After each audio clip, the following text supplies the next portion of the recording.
It's important to note in the Unix world that there are actually a variety of Unix shells to choose from, and they're not all the same.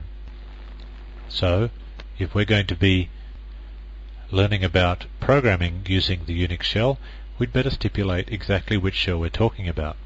Anyway, the and most widely supported of all shells is called the Bourne shell, named after the fellow that created it. It was one of the original shells of Unix. The file that contains the Bourne shell, the program, can be found in the file called sh, which is usually located in the /bin directory. While the Bourne shell is not particularly popular as far as interactive login shells go, meaning that when people log in they don't usually find themselves in the Bourne shell, it is overwhelmingly popular as far as shell scripts are concerned. Over 95% of the shell scripts in the world are Bourne shell scripts. And for that reason, we're going to focus just on those scripts and those scripts only. For example, I will not be describing the Unix C shell.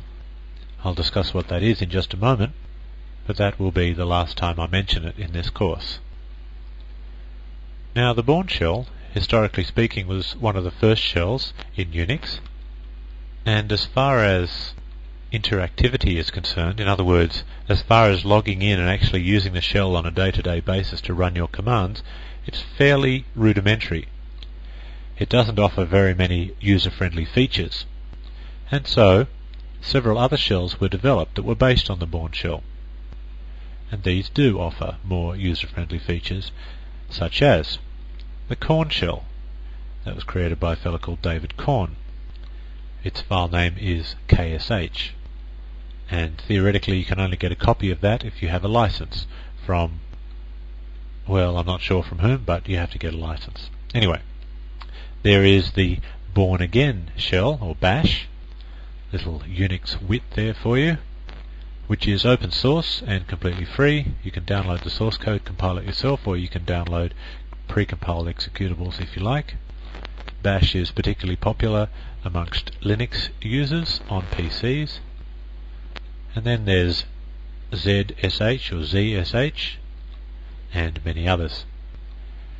These shells are supposed to be Bourne compatible. What does it mean to say that a shell is Bourne compatible? Written a script to be interpreted using the Bourne shell, then it will theoretically be able to be run by these shells as well. In other words, you could take your script and run it using the Korn shell as the interpreter, or the Bourne Again shell. However, not all shells are Bourne compatible. In fact, there's a whole family of shells that are not. Specifically, the C shell. There's another little bit of Unix wit there for you. You may or may not have heard of a programming language, a very powerful programming language called C. There was a movement at one stage during early C programmers who worked in Unix that they wanted to have a shell that would offer a programming language that was perhaps more powerful, or at least more similar to their favorite C language. So they created for themselves another shell called the C shell. The programming language of the C shell is slightly different to that of the Bourne shell, and it even offers some features not found in Bourne shell scripting. However, it is more complex to use and is reportedly a little bit buggy, so it is not used very often. We will not be covering it during this course. The C shell in turn spawned its own family of compatible shells, most notably TCSH, but we won't be covering any of those. We're going to focus on the universal Bourne shell.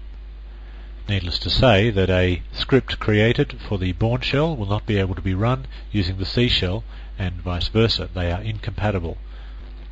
Very, very ultra simple scripts, of course, will run using either, but as soon as you start to use some of the more powerful language features, you are restricting yourself to one of those two shells.